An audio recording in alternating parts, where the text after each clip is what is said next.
who have Caps tickets that they've given to the show a few times this year, which has been awesome. You know they're going to be in the building if Ovi makes the announcement that it's the end of the road. Yeah, they're using theirs so on that date.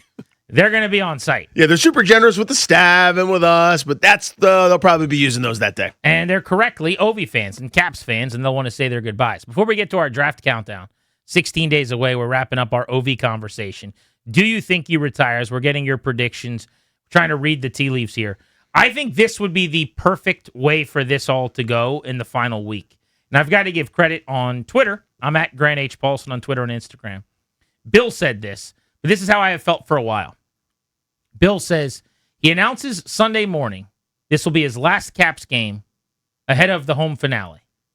Then the following day, or really it's Tuesday, but against Columbus, they let all the kids play, and Tom Wilson for the first time wears the C as the new captain, and you kick off kind of that next era of Caps hockey. So in other words, his last game should be at Capital One Arena. I do think that makes a lot of sense.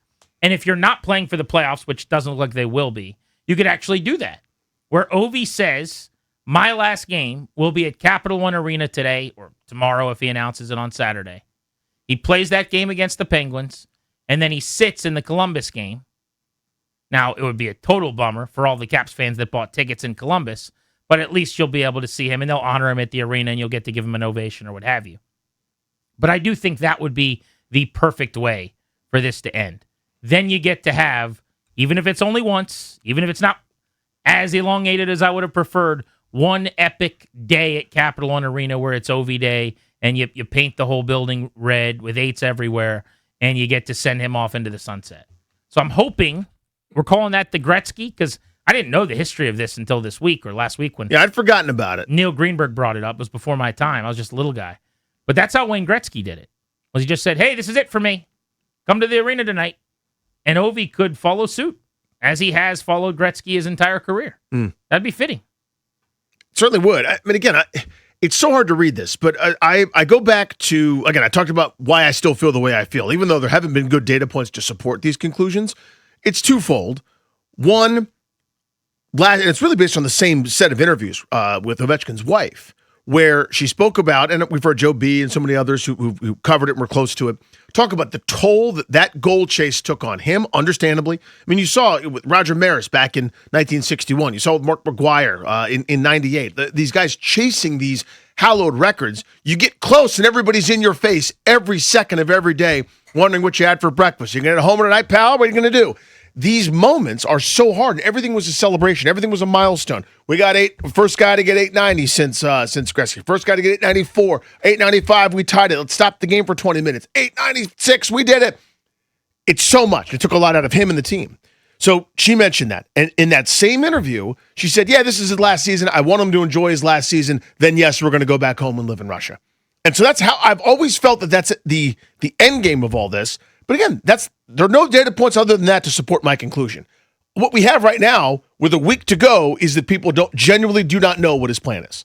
Almost 1 year ago on May 29th, 2025, and I think this was maybe related to what you were just referencing with his wife's comments. I'm not sure. Yeah, that was it. But when the Capitals put that email out, yeah, that's the one that I, like you're saying, keep coming back to, and I go, they didn't know anything. I mean, it was just kind of assuming based on what they had seen. The same thing, but reading the headline here, Capitals say email announcing Ovechkin's final NHL season is inaccurate. It makes you wonder a little bit, even if it got out in a way that it wasn't supposed to from a family standpoint, like did they have the conversation? Did they know that was the way he was leaning? Like how did we get there? So that's got to be part of the conversation. All right, let's wrap this up. Let's hit some phones quickly. Jimmy in Fairfax, do you think this is the final 4 games for Ovi? No, gentlemen, I don't. I'm going to give an 88% chance he's back. You see what I did there? I honestly think you're forgetting he has another record he could break, and that's total goals, regular season and playoffs. I don't know what the exact number was. It's Gretzky at 1,000. I don't know if it's 16 or 26. That's within reach. Can he just pass 1,000? Yes, so he would break that record next year if he came back. It's 10-16 for Gretzky. Ovi has 1,005. So he's 11 back. Now, maybe that is important to Ovi, but I got to tell you, that number is irrelevant. That isn't a real number that anybody keeps track of. The goals record is regular season goals. That would be like saying, who's the all-time home run leader in Major League Baseball in playoffs and regular season? Nobody knows that number. I'm assuming it's Barry Bonds, but honestly, it might not be. I couldn't tell you. It might be Henry Aaron. Or some jobber Yankee that was in the playoffs every year for 10 years. Maybe Bonds didn't surpass Hank Aaron or Babe Ruth or whoever because he was in the playoff every single year because you won your division and then there was only the World Series or something. But in this case, the goal record is the one that he was chasing that we talked about all of last year. This who has the most goals in regular and postseason thing that's now popped up because he's right behind Gretzky is interesting and that's awesome. But look, I mean, Gretzky had 3,200 points. Ovi's got 1,800. You're not going to catch him on everything. It's a different sport. It's a different era. It was super easy for Gretzky and his teammates to score goals. It's not that easy for Ovi to do it. You're unequivocally the all-time leader and greatest goal scorer ever. So if you don't catch the 10-16, you don't have to. Is it possible that he wants to? Yeah, I'm sure it's possible. But we're doing that again? You're just signing up for playing that game again so that he can go chase down the next record? What about the one after that where it's preseason games and regular season games and the playoffs with the Stanley Cup? Those and goals also, on a Thursday. Also international goals now we're going to add in. And Gretzky's at 1042. Should he come back the following year to get that one? Let's go to Ryan in Warrenton. Hey, guys. What's going on? Hey, bud. So I think Ovi's going to retire. We have an enormous amount of draft picks over the next, 2 or 3 years or whatever it is. They're going to approach it, I guess, as a Moneyball-esque sort of approach where they find somebody in the draft or they throw a bunch of guys that can recreate whatever he's done through aggregate. But I think he's going to retire. I think 2 weeks after the season, we'll get an Instagram notice that, comes out. And I agree a lot of what you guys have already said where he doesn't want the focus to be on him this year after the great chase, the goal scoring, total. It's all going to be about him, the interviews, the send-off, the before and after the game. All of that is going to be focused on him, and I don't think he wants to put the team through that again. But what I think is going to happen at the end of the year is that he'll film a 60 or 90-minute documentary that'll be released where it's very personal, where it's Michael Jordan-esque, and then they'll show his top, goals or highlights from every city, and they'll ask him a question, and maybe he'll tell a story about it, or, they'll get prior teammates or whatever it is. It'll be something along that line. So that's my take on it. I could see that. Thank you. That's very 2026, new school. He's going the same route you were going, Danny, and it's something we talked about all year. He doesn't want to put the team through having to have a ceremony every game. That is probably true, but that was relevant 2 months ago, 3 months ago, 4 months ago, 3 weeks ago. Mm-hmm. It is irrelevant now. It's the finish line. Yeah. The idea, he doesn't want to spend weeks in a bunch of games. No. There's what about 4 one left. day? Yeah. What about the day at home? There's a home game left. That's it. So he doesn't want it's not long. It's the day of the game. For 20 minutes, Ted Leonsis comes down and gives him a golden stick and a mural, and his teammates skate over and give him passes to his favorite resort place with his wife and golf clubs, and then there's a 15-minute ovation that doesn't end after the game, and a bunch of people throw things on the ice, and people skate around with shovels and put them in buckets. That's it. It's one time. It's here, man. So yes, he didn't want the farewell. The farewell's over. The season's over. Sunday is it. This Sunday. That's the last one. There's only one. Brian in Alexandria, what's up? Hey, Brian. Hey, am I on? You are. All right. I think Ovi is going to retire. He's been in the league a long time, and I think he's self-aware enough to know that these kids are just a little bit faster than him.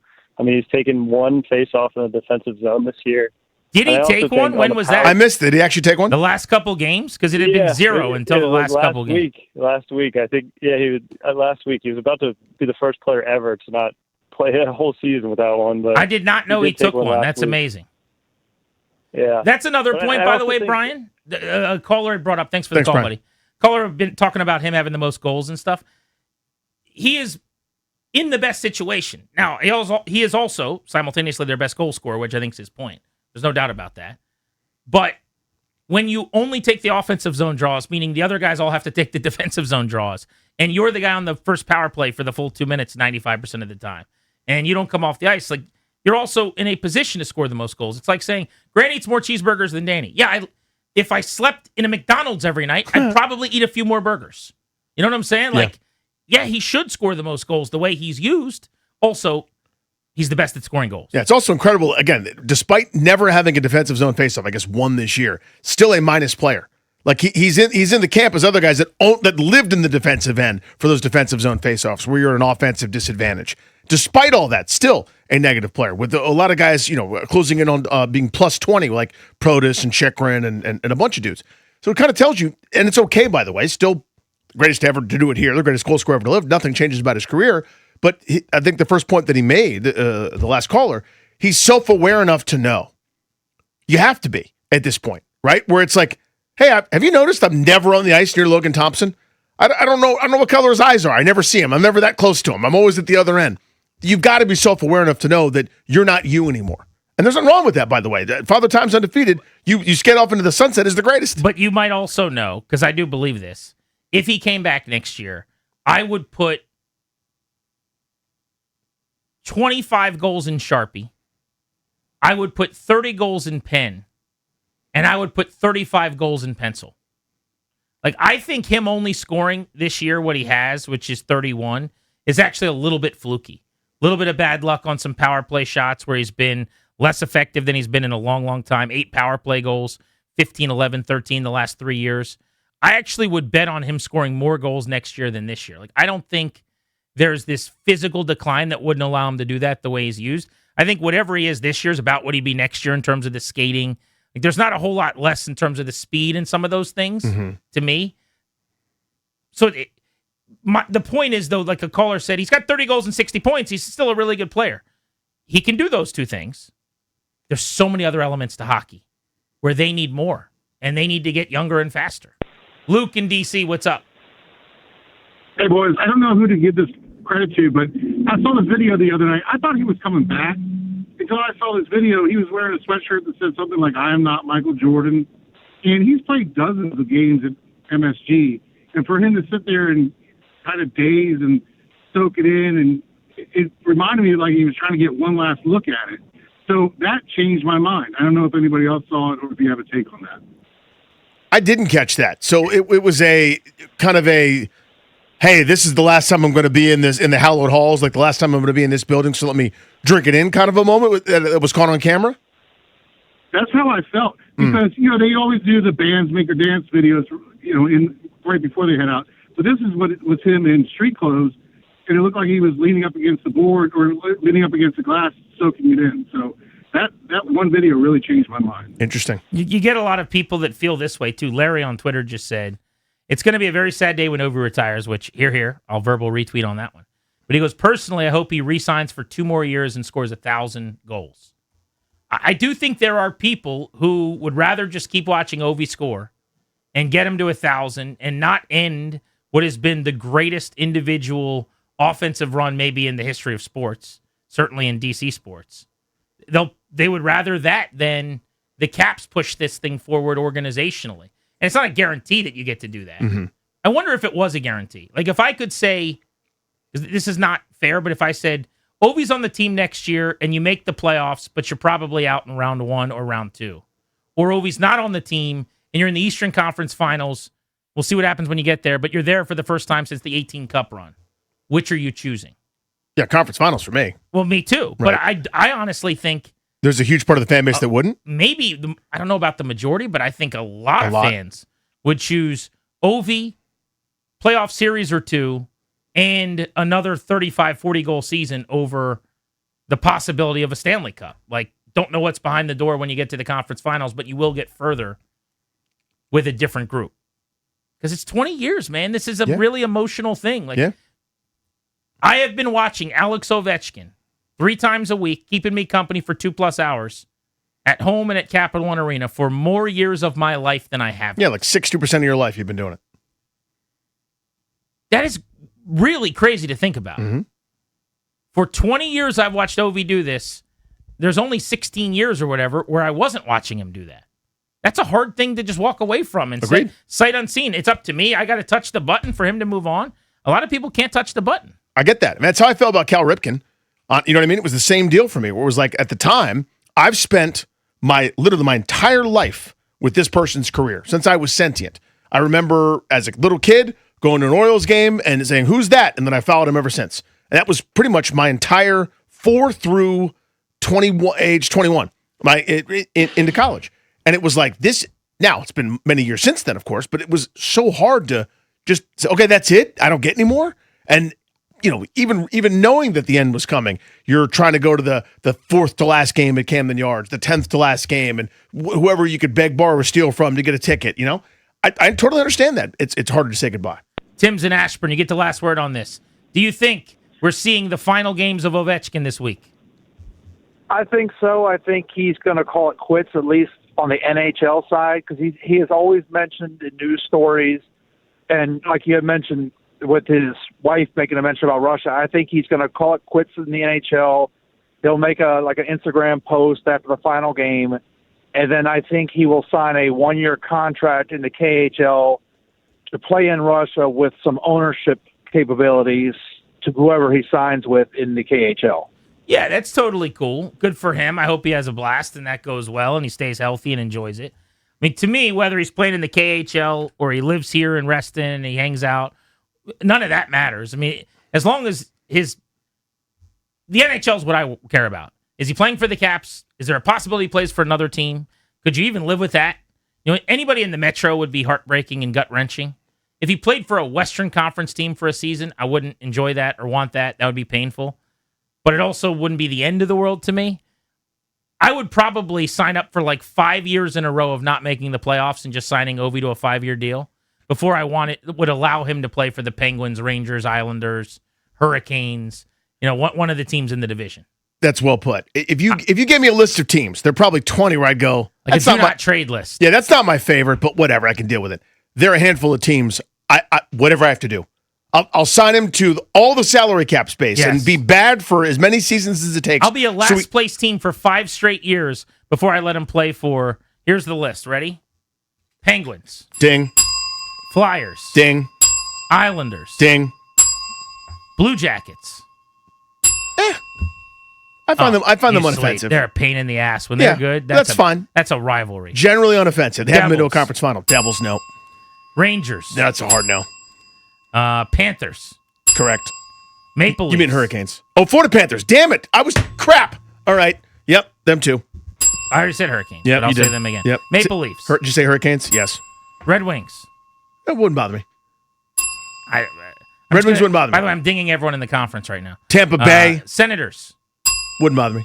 Bruins. Bother me. Bruins. You want to play in Tampa Bay?